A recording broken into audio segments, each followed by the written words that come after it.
This is mental illness projected onto public policy. A group of Maryland parents suing the Montgomery County School Board over the right to opt their children out of learning from LGBTQ themed books in elementary English language arts instruction, claiming it violates their First Amendment right to freely exercise their religion and their parental rights to direct their children's religious upbringing. In the case of Mamood versus Taylor, parents brought a lawsuit against the Montgomery County Board of Education in response to new requirements that their children as young as 3 years old would read and be read books about LGBTQ plus topics regardless of their parents' objections. Bethany Mandel wrote a great piece about this for Free Press back in August 2020. In her article, she talks about the list of books the children would be reading, which featured books like Intersection Allies, We Make Room for All, Born Ready, The True Story of a Boy Named Penelope, Rainbow Revolutionaries, 50 LGBTQ plus people who made history, the Stonewall riots coming out in the streets, and Pride Puppy.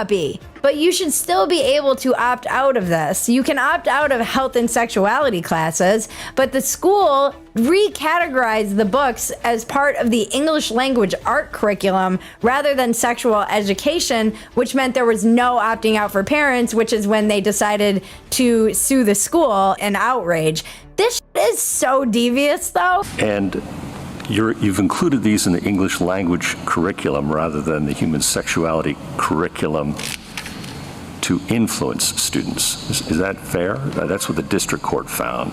To the extent the district court found that it was to influence them towards civility, the natural consequence of being exposed. Whatever, but to influence them. In the manner that I just mentioned, yes. Okay. It's very devious to move these books that are blatantly about sex and gender and all of this stuff to just, we're just talking about English. Later in 5th grade, 10 years old, children will read about a mother committing to sharing with loved ones that her boy is a girl. Nope.